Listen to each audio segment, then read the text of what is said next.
எதுவுமே இல்லாம அவருடைய வார்த்தையை வச்சுட்டு தொழில் பண்றதா நாம.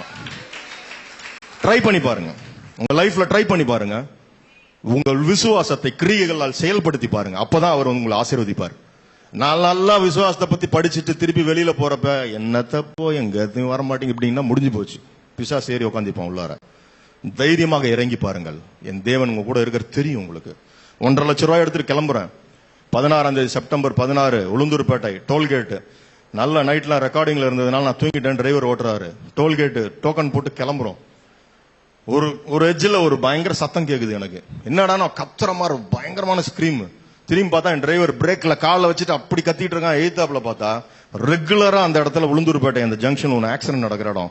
ஒரு லெப்ட்ல இருந்து ஒரு லாரி திரும்பணும் ஸ்டக் ஆகி நின்னுட்டான். நாங்க ஒரு 100 கிலோமீட்டர் வேகத்துல வரேன். நான் ஃப்ரண்ட்ல உட்காந்துருக்கேன். எனக்கு ஒண்ணுமே புரியல. இவன் பிரேக் அடிச்சு 50 மீட்டர்ஸ் தேய்ச்சிக்கிட்டே போகுது. நல்லா நான் ஃப்ரண்ட்ல உட்காந்ததுனால பாக்கிறேன். நேரா போய் அந்த லாரியோட பாடியில வந்து அடிக்குது. அதுக்கப்புறம் என்ன நடந்துச்சுன்னே தெரியல. கரகரான்னு ஒரு சவுண்ட் கேக்குது. இந்த ரோட்ல இருந்து மீடியம் தாண்டி அந்த ரோட்ல ஹைவேஸ்ல போய் என்னோட ஸ்கார்பியோ நிக்குது. இதை பார்த்துட்டு டோல்கேட்ல இருந்து ஆம்புலன்ஸ் எல்லாம் வந்துருச்சு. அப்படி இருந்துச்சு வண்டியோட நிலை. நான் ஒரு நிமிஷம் சுயநிலவுக்கு வந்து அப்படி திரும்பி பாக்குறேன். என்னோட அசிஸ்டன்ஸ் 2 பேர் பின்னாடி. ஒண்ணுமே இல்லை அவங்களுக்கு. டிரைவரை பார்த்தோம் ஒண்ணுமே இல்லை. என்ன பார்த்தோம் ஒரு சின்ன சராய்ப்பு கூட இல்லை. வண்டியை திறந்துட்டு கீழே இறங்கினா அவ்வளவு பெரிய ஸ்கார்பியோ இன்ஜின் பெரிய வண்டி இருக்கு. 2 கட்டாய் இருக்கு ஃப்ரண்ட் வீல் ஆக்சில் எல்லாம். என் வண்டி பின்னாடி ஐ லவ் யூ ஜீசஸ் தான் எழுதிருப்பேன். வானத்தை பார்த்தேன். நன்றி சொன்னேன் அப்பாவுக்கு. ஹல்லேலூயா. கால் போய் கை போய் கோமால போய் கிடக்காம ஆண்டவர் என்னை உயிரோட எடுத்தீங்க. வண்டி போனாலும் பரவாயில்ல, நமக்கு மட்டும்தான் அந்த கிருபை கிடைக்கும். ஆச்சரியம் பாருங்க. அந்த வண்டி அடிச்ச அடியில ஆக்சில் உடஞ்சிருக்கு. ஃப்ரண்ட் கண்ணாடி மட்டும் உடையவே இல்லை. உடஞ்சிருந்த அவர் மட்டும்தான். வேற யாருக்குமே அந்த அதை அனுபவிக்கவே முடியாது. அப்படி ஒரு தேவன் அவர். என் ஃப்ரெண்டு கிட்ட சொல்லி ட்ரிச்சில இருந்து ஒரு வண்டி வர சொல்லிட்டு இன்சூரன்ஸுக்கு இதை போட்டு கம்ப்ளைண்ட் கொடுத்துட்டு மூணாறு போறேன். அந்த படம் முழுசா முடிக்கிறேன். ஒவ்வொரு நாளும் அதிசயம் தான். நான் போய் இறங்குறேன். 1.5 லட்சம் ரூபாய் இந்த கார் ஸ்கார்பியோ நம்பி ஒரு பெரிய ப்ரோக்ராமே போட்டிருந்தேன். 8 பேர் உட்காரலாம். அந்த வண்டியை நாங்க செகண்ட் ஹேண்ட்ல வாங்கினேன். ட்ரிப் அடிச்சிடலாம். ஷூட்டிங் மூணாறுக்குள்ள தானே. ஒரு 2 ட்ரிப் அடிச்சோம்னா ஒரு 2 வண்டி கம்மியாகுமே. அது முதல்ல சாத்தான் அங்க வைக்கிறான். முடிச்சுட்டான் கதைய. ஆனா இங்க இருந்து போன் பண்றானுங்க. இண்டஸ்ட்ரியில பேச ஆரம்பிச்சிட்டான். சொந்த படம் எடுக்க போனா போறப்பே ஆக்சிடென்ட் விளங்கின மாதிரி தான். உருப்படவே மாட்டானுங்க. இப்படிதான் பேசுறானுங்க. எனக்கு மட்டும் தெரியும் இந்த மைனா அசைக்க போகிறது தமிழ் சினிமாவை. என் தேவன் எனக்கு அந்த வெற்றியை முன்குறித்துட்டார். பிசாசுக்கு தெரியுது இவனை எங்கெங்கெல்லாம் அட்டாக் பண்ணலான்னு. அந்த நம்ப மாட்டீங்க, அந்த ஹில்ஸ் நான் போய் ஏறினதுல இருந்து பிலிம் ஸ்டாக் செக் போஸ்ட்ல எப்போதும் பிடிக்க மாட்டான். அப்ப பிடிச்சி நிறுத்துறாங்க கேரளா கவர்மெண்ட். பிலிம் எடுத்துட்டு போவாதன்றான். தடைகள் இருந்தாலும் என் தடைகளை எல்லாம் உடைத்து என்னை கொண்டு போயிட்டே இருக்காரு. அங்க போய் நிக்கிறேன். என்னடா இந்த மாதிரி ஆச்சு, வண்டி போயிடுச்சு, ஸ்டாக் அங்க மாட்டிட்டு இருக்கு. லோக்கல் மேனேஜர் வராரு. இவர் என்ன குண்டை போட போறாரு, நாளைக்கு ஷூட்டிங். நம்ப மாட்டீங்க, வந்தோடனே அவர் சொன்னார், சார் இது ஏன் படம் மாதிரி. நான் சொல்லிட்டேன் என்கிட்ட 1.5 லட்சம் தான் இருக்குது. ஆனா ஒரு 10 நாள் வரைக்கும் என்ன டிஸ்டர்ப் பண்ணாதீங்க. இந்த அட்வான்ஸ் ஹோட்டல் கொடுக்குறது அதுல எதுவும் கேட்டுறாங்க சார். நீங்க ஷூட்டிங் முடிச்சுட்டு போறப்ப கொடுங்க சார், அது போதும். ஹல்லேலூயா. தூதர்களை போல் அனுப்புறாரு எல்லாரையுமே. ஏன்னா நான் எந்த மனிதனையும் நம்பல, அவரை மட்டுமே நம்பினதால் அவருக்கு வேற வழியே இல்லை. இவன் என்ன மட்டுமே பின்னாடி நடந்து வரானே, வேற வழியில இவனுக்கு ஆசீர்வச்சு தான் அவனு கொடுத்துக்கிட்டே இருக்காரு. நான் நடுவில் யாருக்கிட்ட போய் நிக்கல. அந்த படம் ஒவ்வொரு நாளும் நான் சொல்றேன், நீங்க என்ன வேலை வேணா நீங்க செய்யுங்க. ஆனா காலையில எத்தனை மணி, நான் 2 மணிக்கு வந்தாலும் காலைல குளிச்சு முழங்கால் படிக்கிட்டு என் அப்பாவோட பேசிட்டு அதுக்கப்புறம் தான் என் தொழிலுக்கு போவேன். ஒவ்வொரு ஷாட் எடுக்கிறப்பயுமே இது தேவன் கொடுத்த ஷாட். எசப்பா இந்த ஷாட் நல்லா வரணும். இப்படி நான் அவருடைய நாமத்தை விதைத்து எடுத்த போது என் தொழிலையும் வியாபாரத்தையும் ஆசீர்வதித்தார். ஹல்லேலூயா. அந்த படத்துல நிறைய இன்டர்வல் பாயிண்ட்லாம் பாத்தீங்கன்னா ஒரு இடம்லாம் யாருமே கேமரா எடுத்துட்டு போய் வைக்கவே முடியாது. இந்த பள்ளத்தாக்குல வந்து மிஸ் ஆவாங்க.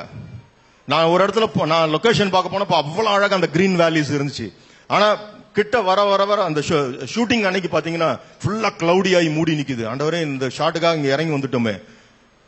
10 நிமிஷம் தனியா போய் அப்பா கிட்ட பேசுறேன். நம்ப மாட்டீங்க, மேகங்கள் விலகி அந்த ஷாட் எனக்கு எப்படி வேணுமோ அதை நான் எடுத்தேன்.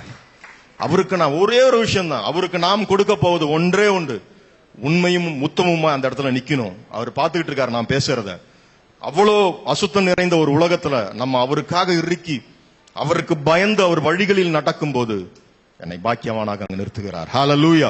நான் படம் முடிச்சேன். சொன்னாங்க நீ முடிச்சிட்ட, ஓகே. 1,40,00,000 ரூபாய் கடன்ல இருந்தேன். இது எப்படி விற்கப்ப? நான் கலங்கவே இல்லை. விசுவாசி பதறான். அவர் இவ்வளத்தையும் செஞ்சவர் இனிமே எல்லாத்தையும் செஞ்சு கொடுப்பார்.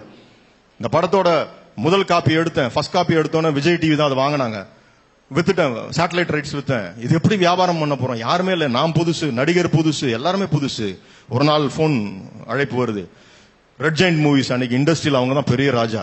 உதயநிதி ஸ்டாலின் உங்க படத்தை பார்க்கணுன்றாரு. எனக்கு ஆச்சரியமாக இருந்தது. பெரிய கியூவே நிக்கும் அவங்க ஆபீஸ் முன்னாடி, என் படத்தை வாங்கிக்கோங்க, என் படத்தை வாங்கிக்கோங்க. படத்தை போட்டு காட்டணுன்றாரு. சரின்னு போய் ப்ரிவியூ தியேட்டருக்கு அலையறேன், கிடைக்கல. சார் ப்ரிவியூ தியேட்டர் கிடைக்கல சார், என்ன சார் பண்றது? இல்ல ஏஜிஎஸ் கல்பாத்தியாகுரம், அவர் இன்னொருத்தர் சினிமால பெரிய ராஜா, அவர் வீட்டிலே தியேட்டர் இருக்கு, நீங்க போடுறீங்களா? இங்க போடும் சார். இவர் எப்படி வருவார்? நான் பாத்துக்கிறேன்றார் விஜய் டிவியில. அவர் வீட்டுக்குள்ள போறேன், சொல்றேன் ஆண்டவரோட நம்ம இருக்கும்போது நம்ம வியாபாரம் எப்படி நடக்குதுன்னு சொல்றேன். நுழையிறப்ப எனக்கு வெள்ளி கப்ல காஃபி கொடுத்தாங்க. ஹல்லேலூயா. கடன் வாங்கி 1.5 லட்சம் ரூபாயோட ஆரம்பிச்ச ப்ராஜெக்ட். எல்லாரும் நுழையிறப்ப வெள்ளி கப்பு லிப்ட்ல கூட்டு போறாங்க வீட்டுக்குள்ள. அந்த படத்தை பாக்குறாங்க சனிக்கிழமை. 2 பேர், ஒருத்தர் பாக்குற இடத்துல இப்ப 2 பெரிய ப்ரொடியூசர்ஸ் பாக்குறாங்க. வெளியே வராங்க, கை கொடுக்குறாங்க. மண்டே என்ன கூப்பிட்டாங்க, இந்த மைனா திரைப்படத்தை நாங்களே வாங்கிக்கிறோம்னு சொன்னாங்க. ஹல்லேலூயா. எனக்கு தெரியும், என் இண்டஸ்ட்ரியில இருக்கவங்க தெரியும், இது பியூர்லி மிராக்கிள் தான், வேற எதுவுமே கிடையாது. ஏன்னா அவங்க அவ்வளவு ஈஸியெல்லாம் திரும்பி கூட பார்க்க மாட்டாங்க. பெரிய நடிகர்கள் படங்கள் பண்ணிட்டு இருக்கிறவங்க ஒரு சாதாரண சின்ன நடிகர், சின்ன டைரக்டர் எப்படி வாங்குவாங்க? கர்த்தர் செய்தார். எனக்கு அவர் உணர்த்துற அந்த வருஷம் வாக்கு தத்துவம் ஏஜி சபையில பாத்தீங்கன்னா, ரெட்டிப்பான நன்மையை தருவேன். 2 கம்பெனி கொடுத்தார். ஏஜிஎஸ், ரெட் ஜெயிண்ட், நடுவுல மைனா. விளம்பரம் வருது, இண்டஸ்ட்ரியை ஷேக். எப்படா இது நடக்குது? நிறைய பேர் போன் பண்ணி சொன்னாங்க, உன் ஜீசஸ் தான் இதை செஞ்சிட்டு இருக்காரு. நாம் அவருக்கு உண்மையாக இருக்கும்போது, நான் திருப்பி அதை தான் கோட் பண்றேன், அவருக்கு பயந்து பயந்து இந்த சினிமாக்குள்ள நான் வாழ்றேன். அப்பா என்னை ஆசீர்வதிச்சார். அந்த படம் ரிலீஸ் ஆகிறதுக்கு முன்னாடி நீங்க இன்னைக்கு யூடியூப்ல பார்க்கலாம், கமல் சார் படம் பார்க்கிறாரு. அவர் சாதாரணமா வரவே மாட்டார். வந்தார், படம் பார்த்துட்டு 1/2 மணி நேரம் தோல்ல கை போட்டு பேசிட்டே போறாரு. கிளைமாக்ஸ் அப்படின்றாரு, இன்வால்வ் ஆகுறாரு. எனக்கே ஆச்சரியம். 7 தோல்விகளை கொடுத்து எங்கேயோ உட்கார்ந்து இருந்தேன். இவர் தோல் மேல கை போட்டு பேசுறாரா? கர்த்தர் பேச வைப்பார். ராஜாக்கள் உன்னை தேடி வருவார்கள் சொன்னார்னா செய்வார். அந்த படம் ப்ரீவியூ பார்த்துட்டு, எந்திரன் திரைப்படம் ஓடிட்டு இருக்கு, ரஜினி சார் படம் பார்த்துட்டு வெளியே வந்தார். அநேகருக்கு அவர் கை கொடுத்துட்டு போயிருக்கலாம். எனக்கு தெரிஞ்சு நான் ஒருவன் தான், என்னை கட்டி பிடிச்சி முத்தம் கொடுத்துட்டு ஒரு வார்த்தையை சொன்னார், இந்த திரைப்படத்தில் ஒரு சின்ன வேஷம் கிடைக்கலன்ற வேதனையோட நான் வெளியே போறேன்னு போயிட்டாரு. ஹல்லேலூயா. சொல்ல மாட்டாரு.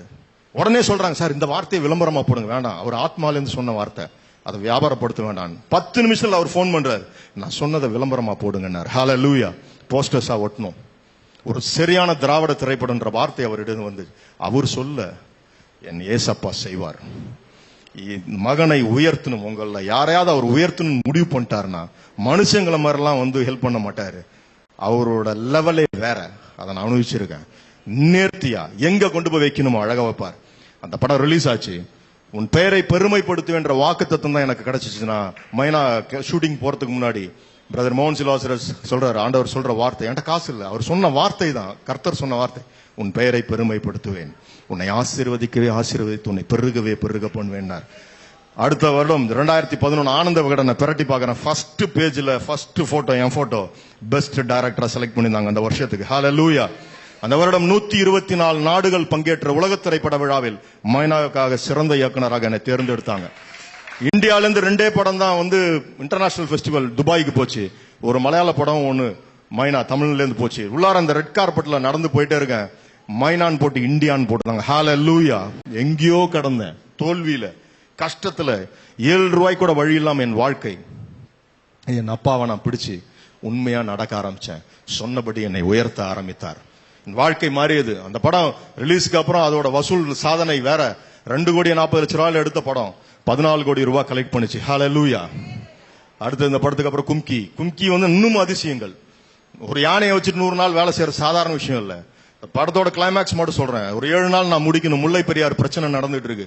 18 செக் போஸ்ட் கிளியர் பண்ணி அந்த யானையை கூட்டு வந்திருக்கேன். ஃபர்ஸ்ட் டே ஷார்ட் வைக்கலான்னு போறேன் நான். அந்த கிளைமேக்ஸ் தேனியில வச்சு முடிக்கணும். அங்கேருந்து பாகன் ஒடியறாரு. சார் குறிச்சு ப்ராப்ளம் உண்டாயி, என்னாச்சு அப்படின்னு கிட்ட கூட்டு போனார். கண்ணுக்கும் காதுக்கு நடுவில் ஒரு கிளாண்ட் ஓப்பன் ஆகி நீர் வடிஞ்சிட்டு இருக்கு. அதெல்லாம் அப்படி சீனா பண்ணிருக்கேன் படத்துக்குள்ள. என்னையா அப்படின்னு, சார் யானைக்கு மதப்பாடு ஆரம்பிச்சிருக்கு. என்ன சொல்ற? இல்ல ஓனர்கிட்ட சொல்லிட்டு கொண்டு வர சொல்றேன். 18 செக் போஸ்ட் கிளீன் பண்ண வந்து இப்பெல்லாம் முடியாது சார், ப்ராப்ளம் சார், இது ரெஸ்ட்லெஸ் ஆயிடுச்சு. இங்க 150 பேர் நிக்கிறப்ப எது வேணா நடக்கலாம். நான் சொன்னேன், எய்தாப்புல போய் உட்காரு. என்ன ஃபர்ஸ்ட் எய்டா என்ன பண்ணுவேன், குறுக்க சங்கிலி பண்ணுவேன், போடு போய் உட்காரு. இது உலகத்துல வேற யாரும் செய்ய மாட்டாங்க. வேற ஆள்னா பேக்கப் பண்ணிட்டு ஓடிடுவானுங்க. நார்மல் யானையை பார்த்தா பயப்படுவாங்க. விசுவாசி மட்டும்தான், ஏசப்பா கூட இருக்கிறவங்க மட்டும்தான் அந்த வார்த்தை வரும் வெளியில. நேரா யானையோட தும்பிக்கையில போய் கைய வச்சேன். அப்பா இந்த ஷூட்டிங் முடிகிற வரைக்கும் இந்த யானை என் கூட ஒரு பூனை மாதிரி இருந்துட்டு போகணும்பான்னு. அவ்வளவுதான்.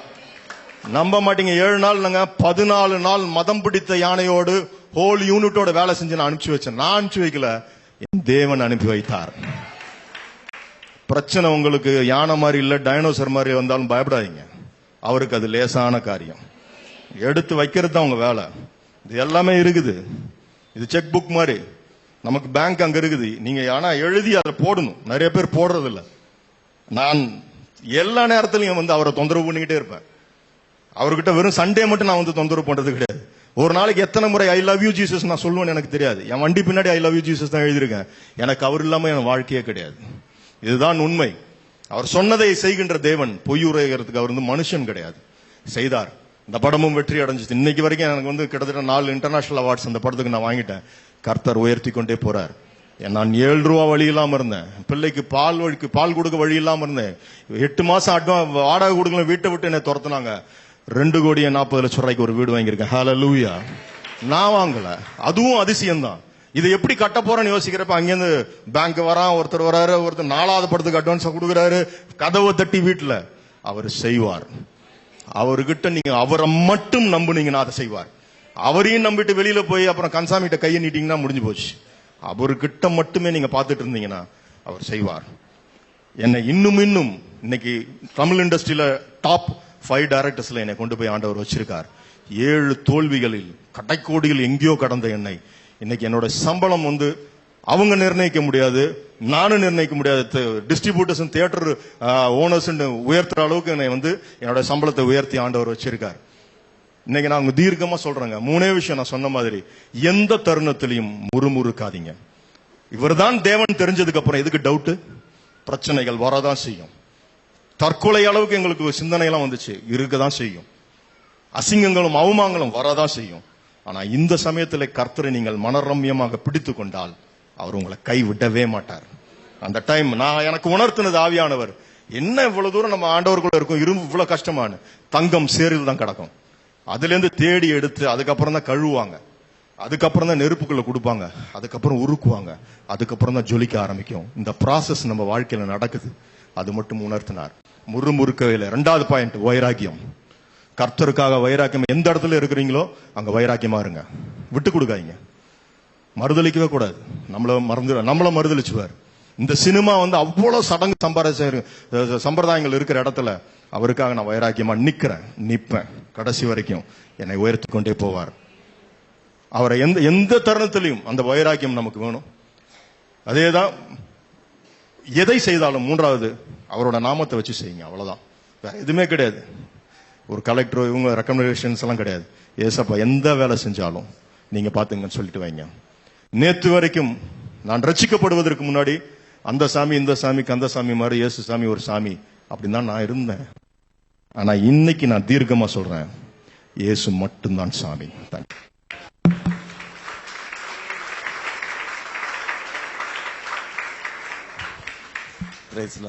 நல்ல ஒரு கைத்தறி கொடுப்போமா? கர்த்தர் நல்ல உங்க விசுவாசத்தை தூண்டக்கூடிய ஒரு நல்ல ஒரு உயிருள்ள சாட்சியை நாம் கேட்டோம். பாஸ்டருடைய